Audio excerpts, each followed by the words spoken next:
요즘 뉴스에서 인기인 연예인, 또 개그맨들, 또 유명한 스포츠 스타들, 또 엘리트들이 한순간에 가는 것을 볼 수가 있습니다. 한류 스타 박모 씨, 또 야구 스타 강모 씨, 또 고위직 공무원 나모 기획관, 이런 사람들을 보면서 참 그 사람은 나쁜 일을 했으니까 그렇지만 그 가족들은 뭔가 또 그렇게 생각을 해요.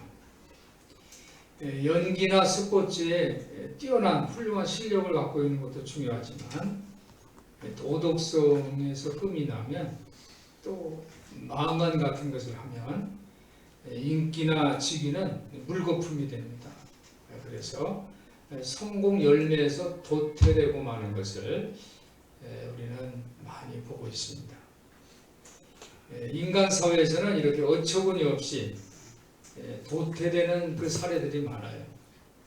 그 자리를 참 힘들게 올라갔는데 그냥 어처구니 없는 자기 실수 때문에, 자기 잘못 때문에 도태되고 있다. 그런 것을 우리가 볼 수가 있습니다. 그래서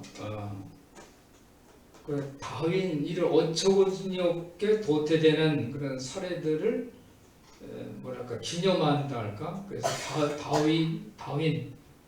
다윈상이 생겼습니다. 찰스 다윈이라는 사람이 19세기 영국의 생물학자입니다. 생물 진화론은 종의 기원이라는 책을 썼죠.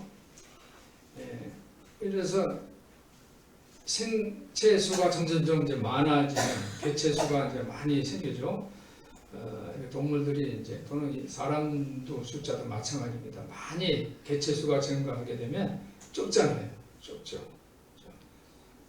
그래서 공간 또 먹이 이런 것을 놓고 서로 양육 강식을 합니다. 서로 먼저 먹으려고 막 이러하죠. 그러다 보면 환경에 적응하는 그 개체는 적자 생존을 하고, 그러나 환경에 부적응해서 적응하지 못하면 도태된다. 그런 내용을 썼습니다. 그래서 이것이 자본주의 사상의 뿌리를 이루는 학설이다. 그렇게 알고 있습니다. 근데 다윈상을 만든 거예요. 다윈상을. 미국 기자 웬디 노스컷이라는 사람이 이 다윗의 이론을 빌려다가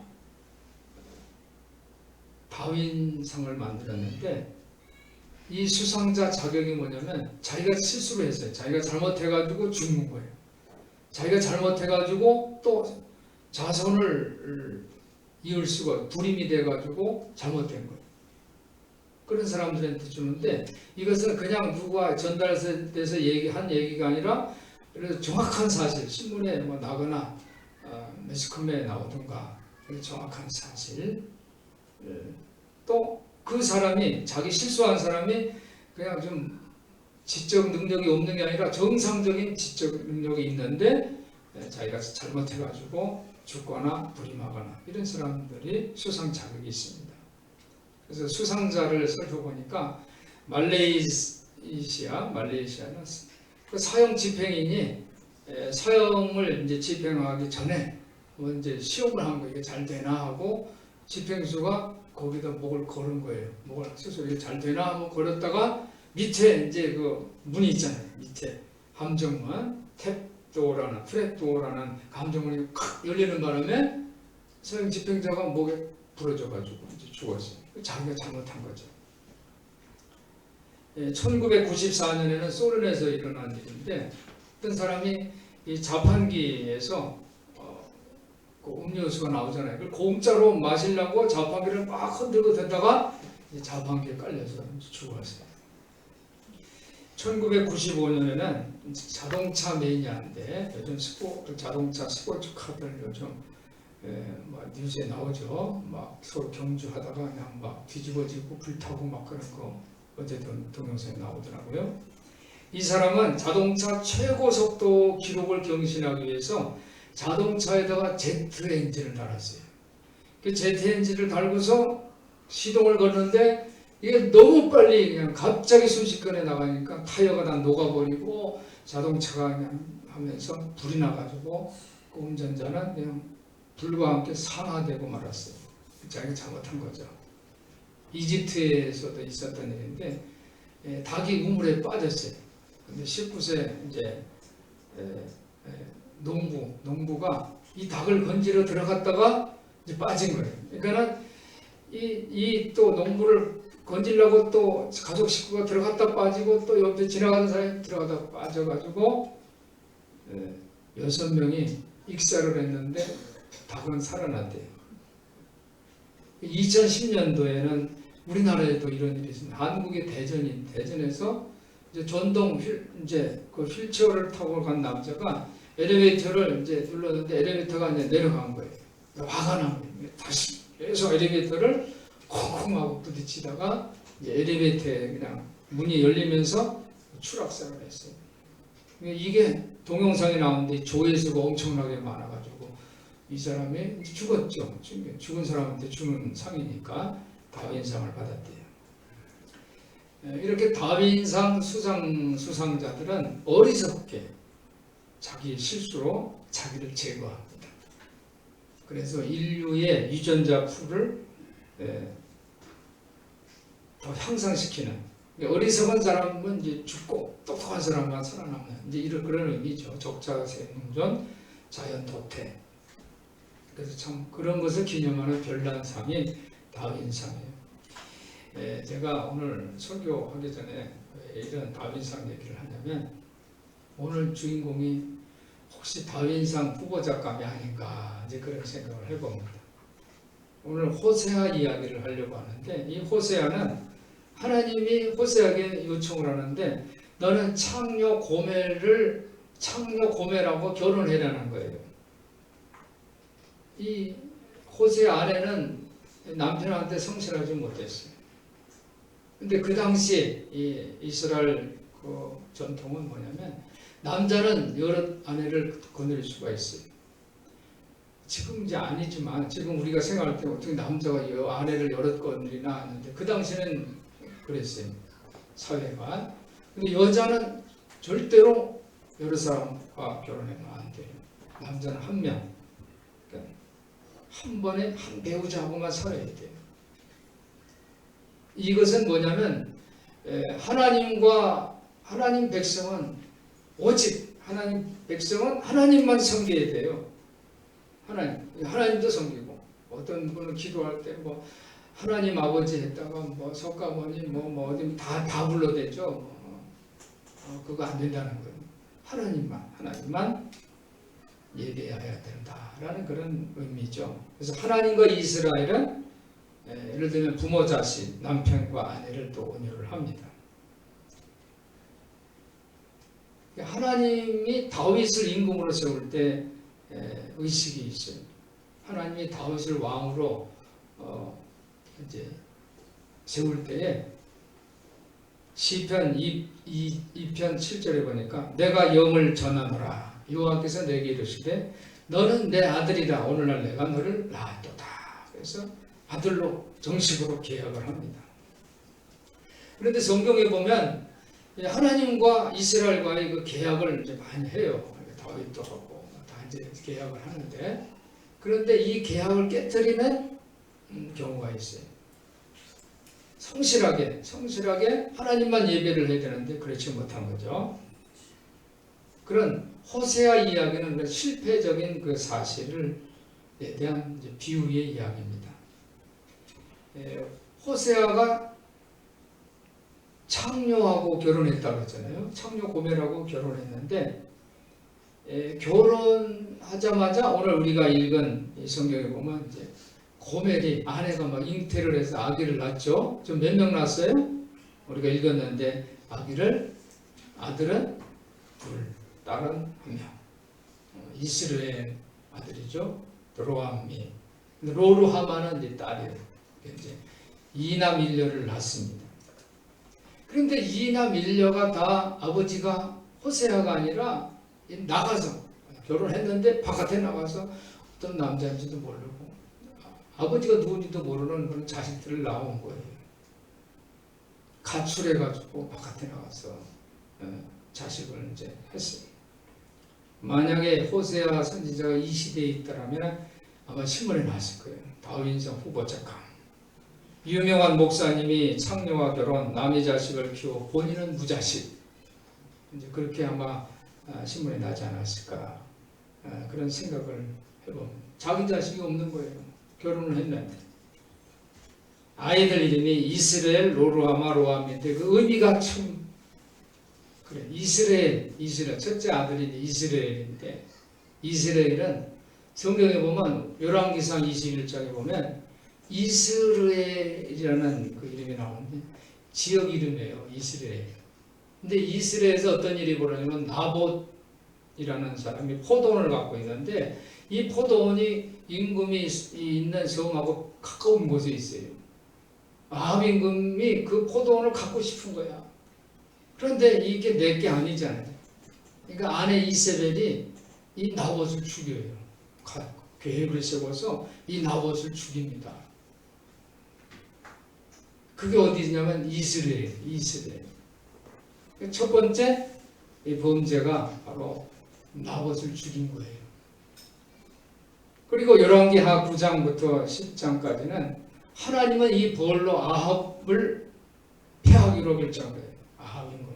그리고 이세벨을 다시 이스라엘에서 예후라는 그 새로운 왕을 기름 부어 세워가지고 예후가 이세벨을 땅에 떨어뜨려가지고 이스라엘에서 그냥 떨어져서 죽는 그런 범죄, 끔찍한 범죄 사건이 열왕기하에 이렇게 기록이 되어 있습니다.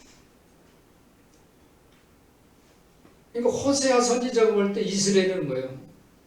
하나님이 벌 내리신 것이죠. 범죄한 것이고 벌 내린 것이에요. 그래서 이 자기 큰아들을 이스라엘이라고 붙인 거예요. 다른 두 자식은 로루하마와 로암인데 로루하마는 딸이에요. 딸인데 그 이름이 뭐냐면 불쌍히 여기지 않는다라는 뜻이에요. 딸인데 내 자식이 아니잖아요. 불쌍히 여기지 않는다라는 그런 뜻이에요. 이스라엘 가문의 그 죄 때문에 더 이상 내가 너희를 불쌍히 여기지 않겠다. 그렇게 이름을 줬어요. 셋째는 로암인데 로암이도 자기의 자식이 아니에요. 그래서 그 이름 로암이라는 뜻이 뭐냐면 내 백성이 아니다라는 뜻이에요. 내 백성이 아니다. 그러니까 하나님과 이스라엘의 그 계약이 깨트려졌다. 그런 의미예요. 하나님이 그 인격에는 두 가지가 있어요. 하나는 의로운 하나님. 의로운 하나님이니까 의롭지 못한 자들은 벌을 주시는 하나님이에요. 무서운 아버지죠. 두 번째로는 어떤 면이 있냐면 사랑이 많으신 자비로운 하나님이에요. 우리가 자식들을 키울 때 잘못하면 벌 주잖아요. 그죠? 벌 줘요. 그런데 또 벌 주면서도 사실 아버지 마음에 너 몇 대 맞을래? 그러면 이제 자식이 예를 들어서 뭐 5대 맞을게요. 뭐 어떤 애는 자기가 너무 잘못한 것 같으니까 10대 맞을게요. 그런단 말이에요. 어떤 자식들은 또 지혜롭게 안 맞으면 안 돼요. 뭐 이제 이러기도 하지만 그래서 10대 맞을게요 했을 때 아버지가 벌을 줄 때 10대를 때리죠. 얼마나 아파요. 그렇죠? 그러면 자식이 10대를 다 그냥 꾹 참으면서 다 맞기를 바랄까요? 아니면 잘못했다고 막 다시는 안 그랬고 싹싹 비는 걸 바랄까요? 아버지는 벌을 너 10대 맞기로 했으니까 10대 맞아야 돼 하면서 10대를 그냥 무직하게 다 때리는 그런 아버지 마음은 없을 거예요. 얘가 빨리 잘못했다고 해서 이제 그만 때리게 했으면 좋은데 그냥 무직하게 그것을 다 얻어맞는 자식들도 있죠. 매를 견디고 있는 자식을 볼 때 아버지 마음 아픈 거예요. 그러니까 하나님은 두 가지 마음이 있어요. 의로우신 하나님이시지만 또 사랑과 자비가 있어요. 하나님 벌도 주시지만 은혜도 주시고 자비도 주시고. 그러니까 하나님의 원래 목적은 벌 주는 목적이 아니라 사랑으로 품으시려고, 자식을 품으시려고 그런 마음이 하나님께 있는 것을 여러분 믿으시기를 바랍니다. 그래서 6절에 보니까 고멜이 또 잉태하여 딸을 낳음에 여호와께서 호세아에게 이르시되 이름을 로로하마라 하라. 내가 다시는 이스라엘 족속을 국률이 여기서 사지 않을 것이다. 이건 뭐예요? 내가 불쌍히 여기지 않고 벌 주겠다는 거예요. 용서하지 않겠다. 그렇게 말씀하시고, 그러나 7절에 보다음에 뭐예요? 그러나 내가 유다 족속을 국률이 여겨 그랬어요. 용서하지 않을 거야. 화날 때는 그랬죠. 너 자식이 인연을 끊어버릴 거야. 너 이제부터 내 자식 아니야. 뭐 이렇게 하다가도 어떻게, 그러나 내가 유다 족속을 어떻게 해요? 국률이 여겨. 불쌍히 여긴다는 거예요. 그게 하나님의 마음이에요. 그게 부모 마음이에요. 그리고 10절을 보면 그러나 이스라엘 자손의 수가 바닷가의 모래같이 되어서 측량할 수도 없고 잴 수도 없을 것이고 전에 저에게 이르기를 너희는 내 백성이 아니라 그곳에서 저에게 이르기를 너희는 사신 하나님이 자녀라 할 것이다. 내 너 자식이 인연을 끊어버릴 거야. 다시는 쳐다보지도 마 하면서 또 그러나 마음속으로는 뭐예요? 다시 하나님의 자녀라고 내가 부를 것이다. 그게 하나님의 마음인 것을 여러분 믿으시기 바랍니다. 우리도 성실하지 못하죠. 하나님 앞에. 하나님 나를 죽을 수밖에 없는 나를 보내셔서 감사해요 하고 기도하다가도 못된 짓은 다 하잖아요. 그렇죠? 그러면 하나님이 우리를 벌 주세요. 양심이라는 것을 통해서 또는 뭐 옆에 성도들이나 목사님을 통해서 말씀 설교를 통해서 내가 또 말씀 읽다가 내가 잘못했구나. 내가 죄인이구나. 깨닫게 하세요. 우리가 하나님과 거리를 두고서 저지르는 죄들이 많습니다. 오늘 이 시간 자신을 한번 점검해 보셨으면 좋겠습니다. 고멜은 정말 멍청하고 어리석은 여자예요. 자신을 사랑하는 남자, 정말 자신 이렇게 그냥 창녀인데 아내를 삼아줬잖아요. 얼마나 감사해요. 그런데도 또 남편을 사랑하는 남편을 버리고 도망치고 향락에 빠져서 다른 모르는 남자 자식을 잉태해가지고 집으로 들어오고 그래요.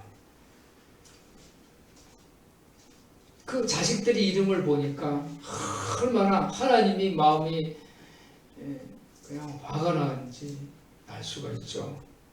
하나님과 관계를 파괴하는 이름의 첫째 아들 이스라엘은 또 로암이 내 백성이 아니다.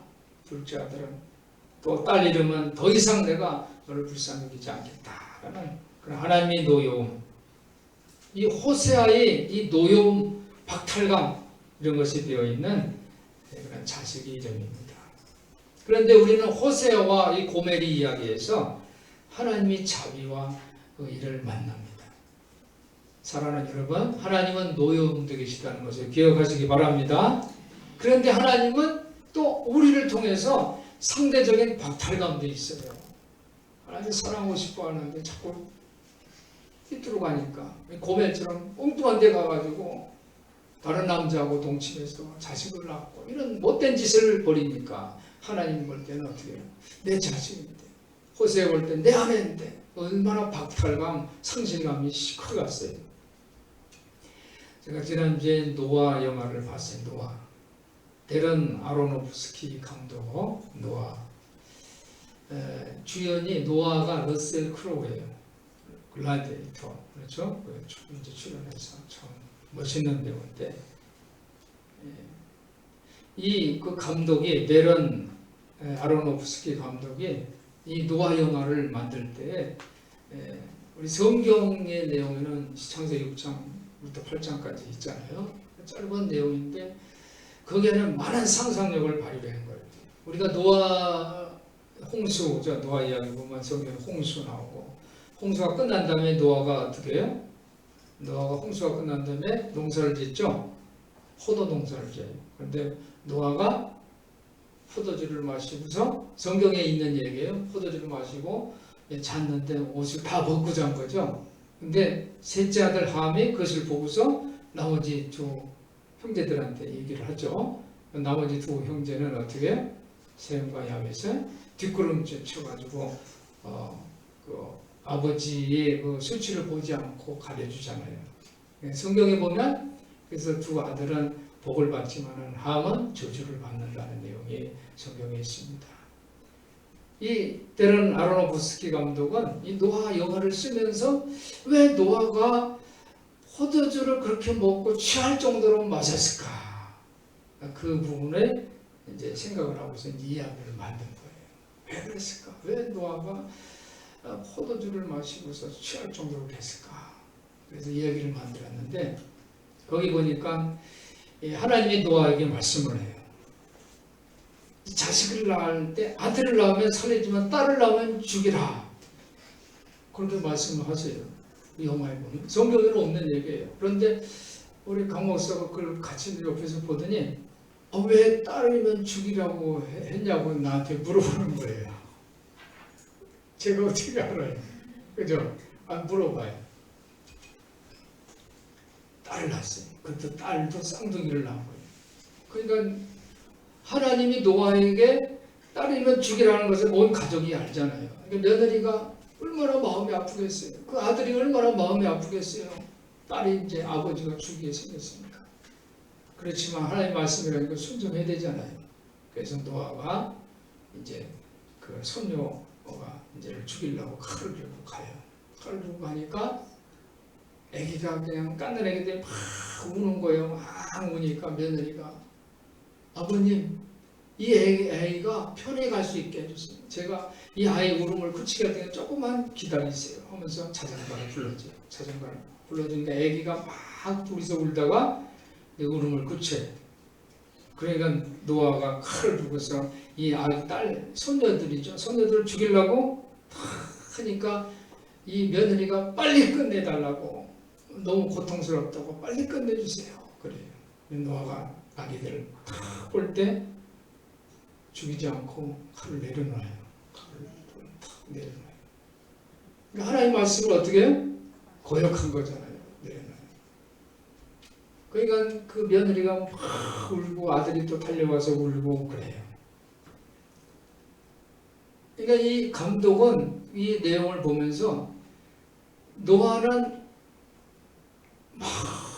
왜 괴로우냐면 하나님 말씀을 어겼으니까 자기는 하나님 말씀대로 순종해서 하나님이 홍수 내린다고 해서 노아의 방주를 줬더니 진짜 홍수가 내린 거잖아요. 그러니까 하나님 말씀을 순종하는 것이 자기 역할인데 말씀을 거역했으니까 죽이라고 하는데 못 죽였으니까 괴로워서 포도주를 먹은 것이다.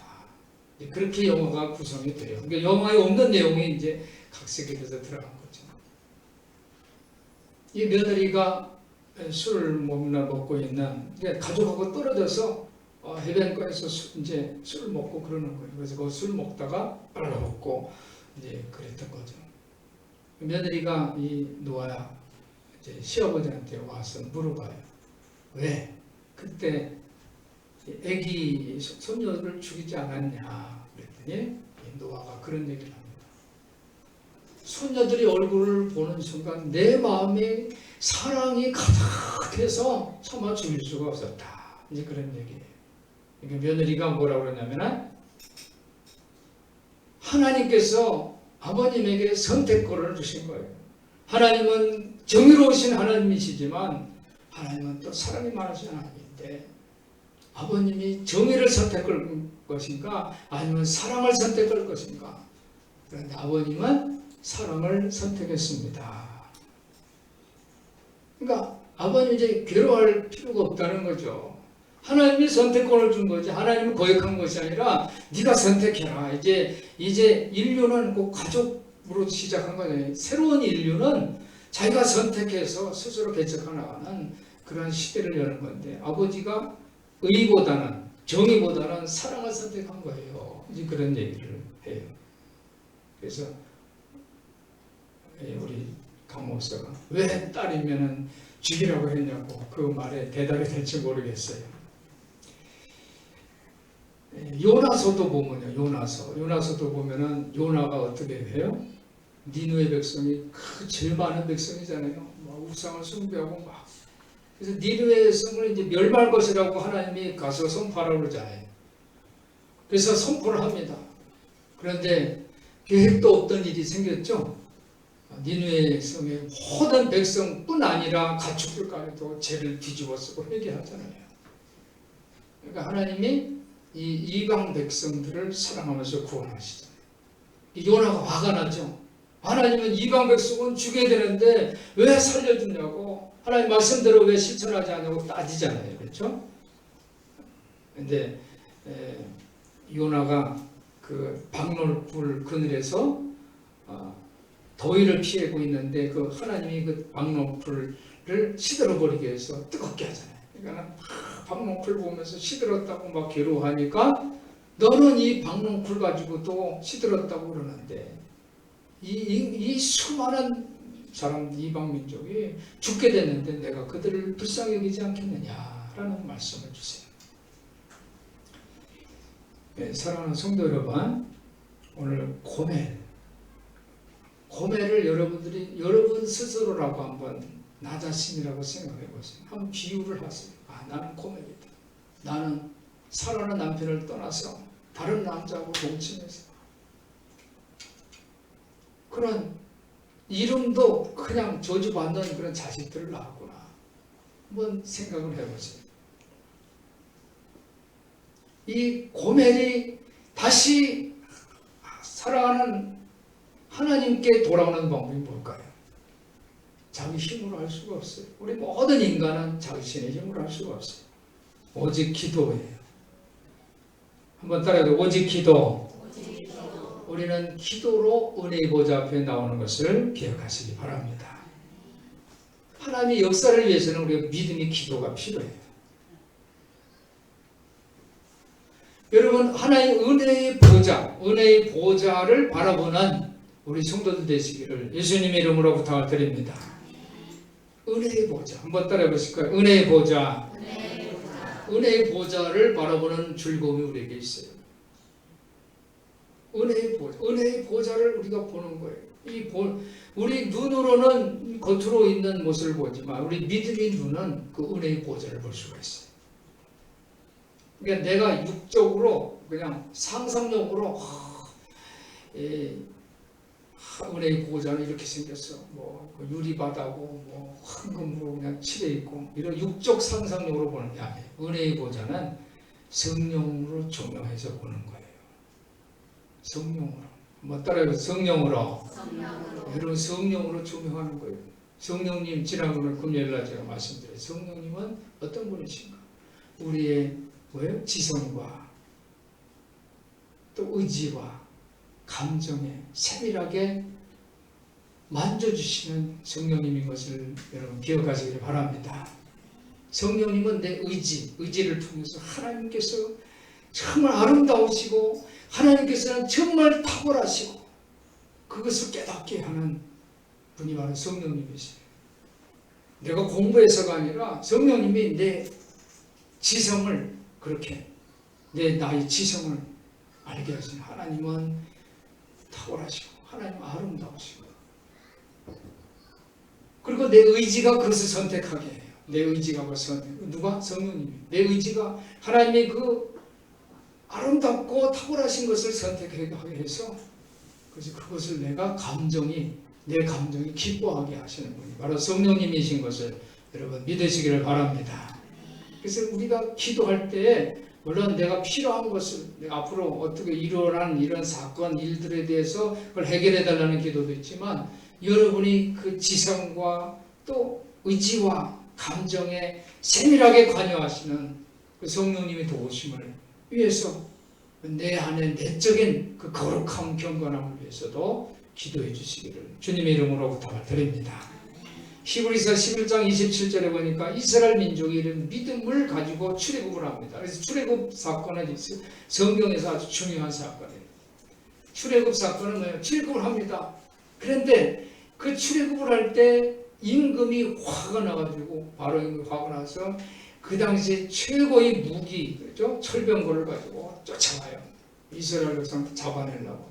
그런데 히브리서 11장 27절에는 그 장면을 이렇게 표현합니다. 이스라엘 민족은 믿음으로 애굽을 떠나 임금의 노함을 무서워하지 아니하고 그랬어요. 한번 따라해보세요. 임금의 노함을 무서워 아니하고 겉에 있는 그 자기를 죽이러 달려오는 것을 무서워하지 않고 보이지 아니하는 자를 보는 것 같이 참았다고 했어요. 이게 눈에 보이는 육적인 눈으로는 뒤에서 임금이 막 노해서 자기를 잡으러 오는 거예요. 그런데 육적인 눈으로 안 보이지만 성령의 눈으로 조명해 보니까 보이지 않는 분이 보이는 거예요. 하나님이 나를 어떻게 인도해 주시고 홍해를 갈라주시고 이 임금과 이스라엘 백성 사이에 불기둥을 세워서 막아주시는 거예요. 그래서 성령이 믿음의 눈으로 봤다는 거예요. 그래서 출애굽 사건은 중요해요. 히브리서 11장 1절에 보니까 믿음은 보이지 않는 것이 실상이고 보지 못하는 것이 증거다 그랬어요. 그러므로 우리가 기도의 자리에 나오시기 바랍니다. 때를 따라 돕는 은혜를 얻게 하여 은혜의 보좌 앞에 담대히 나가자. 하나님은 이스라엘 백성만 사랑하는 게 아니에요. 이스라엘 백성만 사랑하는 게 아니에요. 정말 고멜과 같은 죄 지은 이방인들도 사랑하는 것을 믿으시기 바랍니다. 온 인류를 향한 자비를 품고 계신 분이 하나님이에요. 정말 우리는 마땅히 도태되고 없어질 죽을 수밖에 없는 정말 다윈상 받을 그런 부족한 인간이지만 실패할 수밖에 없지만 그러나 우리가 신실한 믿음으로 나아갈 때 하나님께서 우리를 긍휼히 여기시고 우리에게 사랑과 자비를 베풀어 주신다는 것을 믿으시기 바랍니다. 이사야 30장 18절 보니까 여호와께서 기다리시나니 이는 너에게 은혜를 베풀려 하시며 일어나시리니 이는 너희를 긍휼히 여기려 하심이라. 사랑하는 성도 여러분, 거룩한 은혜의 보좌 앞으로 담대히 나아가는 그 즐거움을 통해서 여러분의 믿음의 삶의 자유와 확신으로 열매를 맺는 우리 성도들 되시기를 예수님 이름으로 축원합니다. 축원합니다. 기도하겠습니다. 하나님 아버지 감사합니다. 우리 큰소랑 함께 모든 성도들 은혜의 보좌 앞으로 담대히 나와 회복과 치유의 역사가 이를 경험하는 성도들 다 되게 하여 주시옵소서. 우리 주 예수 그리스도 이름으로 기도하옵나이다. 아멘.